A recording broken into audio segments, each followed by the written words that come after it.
तो बिल्कुल डेफिनेट रूप से दिल्ली के अंदर यह प्रस्ताव आपके कर कमलों द्वारा बिल प्रदेश का होगा। सीमित करते हैं राजकुमार जी राउत। सभी साथियों को जय जोहार। गोविंद गुरु महाराज को नमन। इस आदिवासी अंचल में काम करने वाले इस समुदाय के स्वाभिमान हक अधिकार की लड़ाई लड़ने वाले टाटिया मामा भील भक्ति के माध्यम से इस समाज में जन जागरण करने वाले संत सुरमाल महाराज, मावजी महाराज और साथ ही इस इलाके के अंदर मामा बालेश्वर, जिन्होंने आदिवासी बाहुल्य क्षेत्र के अंदर इस समाज को एकजुट करके इस समाज के लिए, हक अधिकार के लिए, स्वाभिमान के लिए अंग्रेजों से लड़ाई लड़ी, राजा रजवाड़ों से लड़ाई लड़ी। इन समस्त महापुरुषों को, इन गुरुओं को नमन करते हुए मेरी बात को शुरू करना चाहूंगा। आज ये जो कारवां बढ़ा है, रास्ते में लोग आ रहे हैं, ये किसी के बुलाए हुई भीड़ नहीं है। ये 1500 आदिवासी 17 नवंबर 1913 को जो शहीद हुए थे, उनका खून है और वो बदला लेने के लिए आई हुई है यहाँ। वो सपना पूरा करना है हमें। बड़े दुख की बात है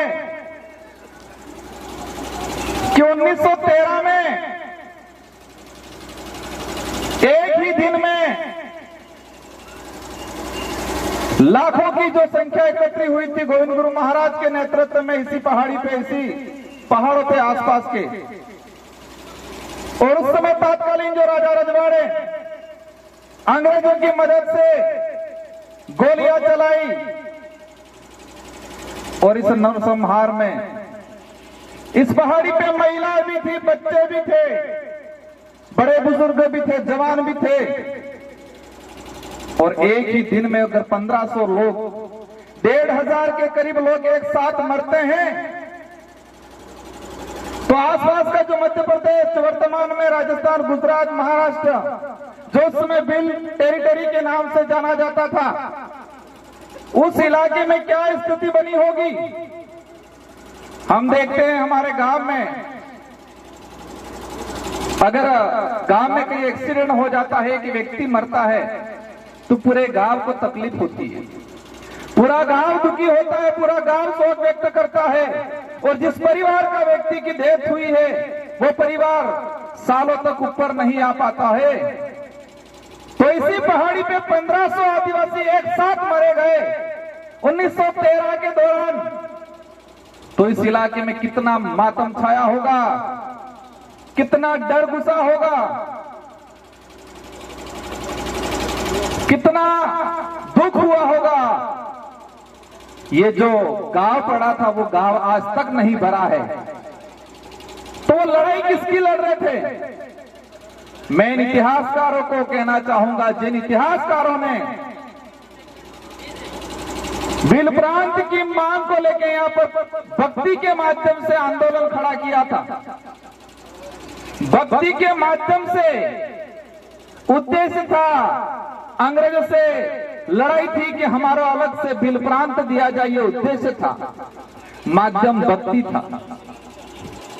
भक्ति के माध्यम से भील प्रदेश की जो लड़ाई लड़ी जा रही थी उस समय, और उस इतिहास को, उस सच्चे इतिहास को कई इतिहासकारों ने 2-4 लाइनों में सिमट दिया, कह दिया कि भक्ति आंदोलन हो रहा था और 1500 आदिवासी मारे गए। इस देश का तो ठीक है, लेकिन विश्व का एक भी इतिहास ऐसा नहीं मिलेगा, एक भी घटना ऐसी नहीं मिलेगी जहां सिर्फ भक्ति की जा रही थी और गोलियां चलाई थी। आपने कहने गले उतरे, अगर हमारे पूर्वज सिर्फ नर्ग बजाता, भजन करता, सिर्फ भक्ति करता, तो क्या इस बात से अंग्रेजों को दिक्कत थी? क्या? भक्ति करने से सिर पर दिक्कत नहीं थी, लेकिन भक्ति के माध्यम से समाज को जागरूक करके अलग बिलराज कायम कर रहे थे, उस बात से उन लोगों को दिक्कत थी। लेकिन इस इतिहास को बदल दिया गया, उस इतिहास को दबा दिया गया। मैं इस विचारधारा को धन्यवाद देना चाहूंगा, इस विचारधारा की शुरुआत में काम करने वाले लोगों को धन्यवाद देना चाहूंगा, जिसकी बदौलत दबा हुआ इतिहास वापस उजागर हुआ और आज लाखों की संख्या में इसी पहाड़ी पे ये कारवां खड़ा हुआ है। इस कारवां के साथ हर समुदाय का व्यक्ति यहां प्रतिनिधित्व कर रहा है, माइनॉरिटी का भी है, एससी समुदाय का भी है, ओबीसी का है, कई जनरल के भाई भी हैं। हमारे साथ वो हर व्यक्ति है जो मानवता में विश्वास करता है, जिसके अंदर छुआछूत है, भेदभाव है, जिसके अंदर शोषण की भावना है, वो व्यक्ति इस विचारधारा का हमेशा विरोध करेगा। जिस व्यक्ति के अंदर ये भावना है शोषण की, छुआछूत की, शोषण की, वो व्यक्ति हमेशा हमारा विरोध करेगा और हम भी ऐसे लोगों को विरोध करते रहेंगे हमेशा के लिए। हर उस व्यक्ति का, हर उस समाज का सम्मान करेंगे, हर उस व्यक्ति का सम्मान करेंगे जो मानवता में विश्वास रखता हो, जो छुआछूत में विश्वास नहीं रखता हो, जो शोषण में विश्वास नहीं रखता हो। इन सभी लोगों का, उन सभी समाज का हम सम्मान करेंगे। हमारे पूर्वज भी करते आए थे और हम भी करेंगे, लेकिन अब वो वक्त नहीं रहा है। शोषण होता आया है समाज में, बिल प्रदेश की मांग है, कई लोग चाहते हैं, पूछते हैं क्यों। दुख की बात यह है कि हमारे भी समाज के, इस समाज का सर्टिफिकेट लगा के अधिकारी, कर्मचारी, नेता बन जाते हैं और वो ये भूल जाते हैं कि मैं किस सर्टिफिकेट लगाने की वजह से। मैं ये उनकी योग्यता पे सवाल खड़ा नहीं करना चाहता, लेकिन आदिवासी समुदाय का वो व्यक्ति अगर कहे कि मैंने आदिवासी का सर्टिफिकेट नहीं लगाया और मैं सिर्फ मेरी योग्यता से आगे बढ़ा, ऐसा कोई माई का लाल हो तो बताओ। दुख होता है जिस समाज का सर्टिफिकेट लगा के बड़ा पेट करके बैठते हैं, बड़े अधिकारियों की पोस्ट पे बैठते हैं, लेकिन उस समाज का आदमी उनके पास जाता है तो वो हीन भावना से देखते हैं। लेकिन वो वक्त भी आ गया है कि ऐसे लोगों को भी समाज समय आने पे समाज के बीच में नहीं बैठने देगा और उनके अंतिम संस्कार में 4 लोग भी उनको कंधा देने वाले नहीं मिलेंगे। ये वक्त भी आ रहा है। आज जो समाज की स्थिति बनी हुई है, बिल प्रदेश की डिमांड इसलिए है, बिल प्रदेश नहीं बनने से हमारा आदिवासी समुदाय कुछ राजस्थान में हो गया, कुछ मध्य प्रदेश में, कुछ महाराष्ट्र में, कुछ इधर गुजरात में अंदर, और उसी की वजह से हमारा समुदाय 4 हिस्सों में, 4 राज्यों में बटा। उस वजह से हमारी संस्कृति का विनाश होने के कंगार पे चली गई, हमारा इतिहास दबा दिया गया और हमारा जो भौगोलिक क्षेत्र है, इस भौगोलिक भूखंड के अंदर जो खनिज है, उन खनिजों को निकाल के 4 राज्यों का राजकोष में जमा किया और आदिवासियों को इसका फायदा आज तक नहीं मिला। सबसे बड़ी बात यह है, देश के अंदर कुपोषण का आंकड़ा निकाल के देखें, देश में कुपोषित इलाका अगर आता है, रेड इलाका, तो यही बिल प्रदेश की टेरिटरी जो वर्तमान में 4 राज्यों में बटा हुआ है, उसी इलाके के अंदर भुखमरी है, कुपोषण है, अशिक्षा है। और उसके जिम्मेदार उस समय तत्कालीन जो लोग राज्यों का पुनर्गठन करते थे, राज्यों का निर्माण करते थे, उन लोगों ने इस समुदाय के साथ अन्याय किया गया है।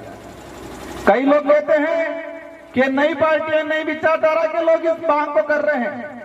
हम तो 1913 में जो गोविंद गुरु महाराज ने जो मांग रखी थी, जिनके लिए 1500 आदिवासी शहीद हुए थे, उसी मांग को हम आगे बढ़ा रहे हैं। हम कोई नया काम नहीं कर रहे हैं।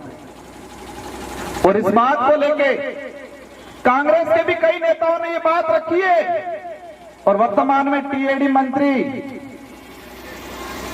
और देखा है मैंने राष्ट्रीय पार्टियों के अंदर टीएडी मंत्री वो बनाया जाता है जो किसी के इशारे पे चलता है, उनको पर्ची पकड़ा दी जाती है और उनसे पढ़वा दिया जाता है, ऊपर माड़ी उड़न खाली रे बिल्कुल। आना ऊपर मार जाते कि नहीं बोली। नंदलाल जी मीणा टीएडी मंत्री थे, भाजपा से ही बिलोंग करते थे। उन्होंने खुद ने कहा था बिल प्रदेश बनना चाहिए, तो बाबूलाल जी आज कौन सी खेत की मूली हो जो आज कह रहे हो नहीं बनना चाहिए।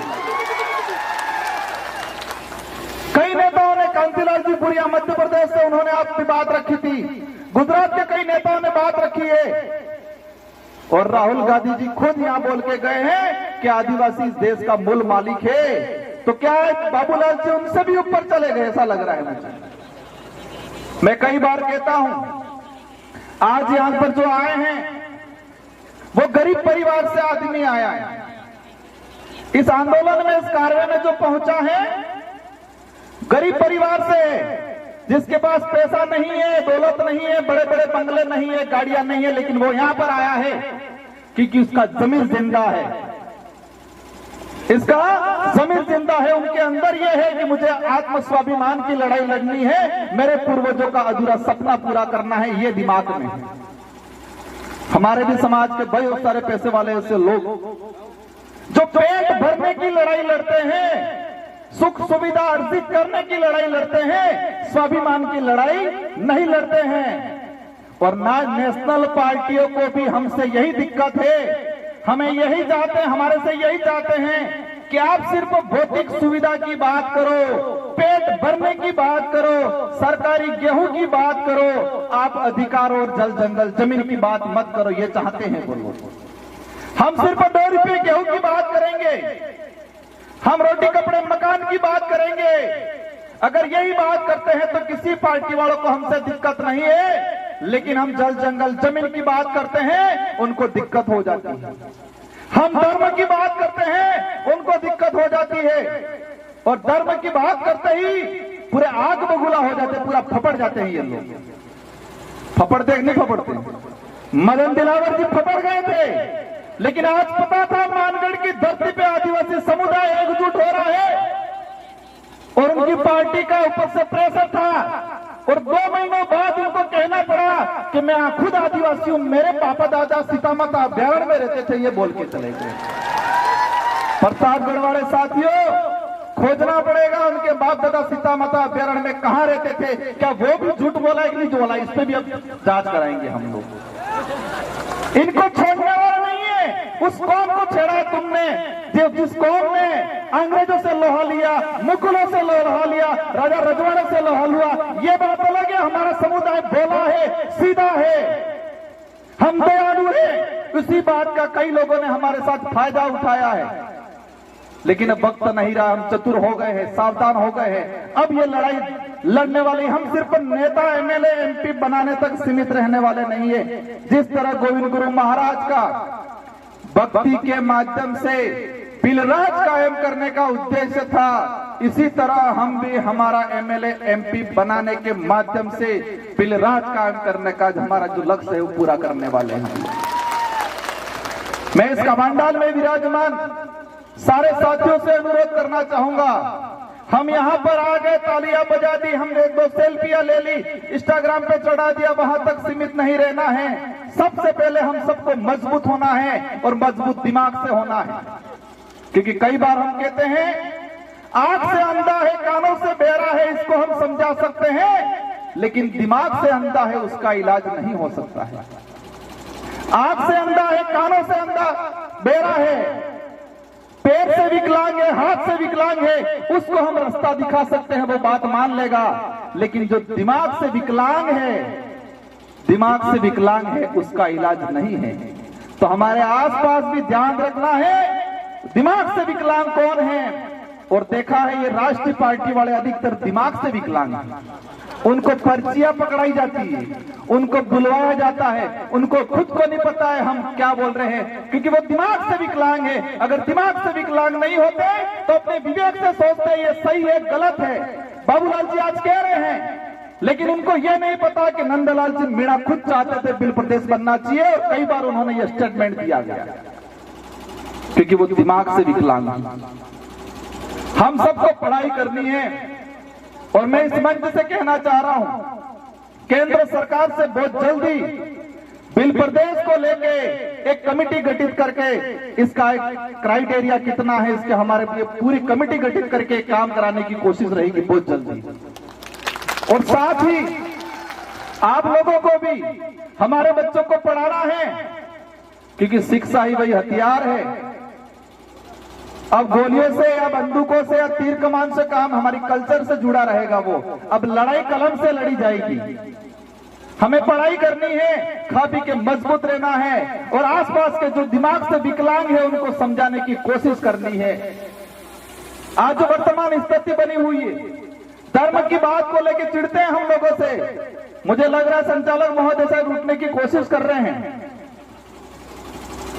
इन लोगों की पॉलिसी है धर्म के नाम से लड़ाओ, लेकिन हमें ध्यान रखना है, हमें धर्म के नाम से नहीं लड़ना है, न धर्म के लिए लड़ना है। हमको जल जंगल जमीन के लिए लड़ना है, धर्म के लिए नहीं लड़ना है। आदिवासियों को आदिवासियों से खत्म करने की नीति अपनाई जा रही है। आदिवासियों को आदिवासी से खत्म करने की नीति अपनाई जा रही है। और उस नीति में पहला उनका जो उद्देश्य है, पहला उनका हथियार है, वो धर्म है। और उसका उदाहरण हम देख चुके हैं मणिपुर के अंदर। आदिवासी ने आपस में मारा काटा। वो जमीन की लड़ाई कम थी, वो धर्म की लड़ाई ज्यादा थी। वही आदिवासी कुछ ईसाई बना दिए गए, कुछ कट्टर हिंदू बना दिए गए। और वही नीति कुशलगढ़ में चल रही है। पूरे उदयपुर संभाग का अगर देखते हैं, आरएसएस की सबसे ज्यादा शाखा बांसवाड़ा और कुशलगढ़ में है। और दूसरा भी जो मामला चल रहा है वही है। हम किसी भी धर्म का विरोध नहीं कर रहे, लेकिन हमारे समुदायों को मानसिक रूप से गुलाम बनाने का अगर कोई काम कर रहा है और समुदायों को मानसिक रूप से गुलाम बना के आपस में लड़ाने का काम कर रहा है, वहां हम खड़े रहेंगे और बोलेंगे। मणिपुर के अंदर लड़ाया, वहीं बाबूलाल जी जाडोल के अंदर लड़वाएंगे। और हमने अभी ये नहीं संभाला तो आने वाले समय के अंदर हमारा समुदाय जमीन के लिए, हक अधिकार के लिए, आरक्षण के लिए, स्वाभिमान के लिए नहीं लड़ेगा, धर्म के लिए लड़ेगा। हम धर्म पूर्वी लोग हैं। हम गोविंद गुरु महाराज, संत सुरमार महाराज, मावजी महाराज को मानने वाले लोग हैं। हमें दूसरे के किराए के धर्म में रहने की जरूरत नहीं है। इसलिए हम सबको मजबूती से खड़े रहना है। और आज जो आए हैं, हम क्षमा चाहेंगे, कुछ असुविधा हुई होगी। आज मैं एक विधायक एमपी हूं, हमारे 4 विधायक हैं और हम आज से कह के जाना चाहेंगे, अगली बार बहुत शानदार व्यवस्था मिलेगी आप लोगों को। और कोशिश रहेगी और आप सबको मिलकर कोशिश करनी है कि अगली बार ये पहाड़ी तो ठीक है, लेकिन वो पहाड़ी भी डग जाए, इतना कारवा बढ़ाना है इस बार। मोदी जी भी मजबूर हो जाए सोचने के लिए कि बिल प्रदेश के वासी जग चुके हैं और इस कार्य में हम हर समुदाय को साथ में लेंगे। इस इलाके में रहने वाले कोई भी समुदाय हो जो मानवता में विश्वास करता है, हमारे पूर्वजों ने भी साथ दिया था। आज देश के अंदर महाराणा प्रताप को महान राजा माना जाता है। महाराणा प्रताप के पास कौन सी सेना थी? इस देश के अन्य सारे राजाओं ने अकबर की अधीनता स्वीकार कर ली, तो महाराणा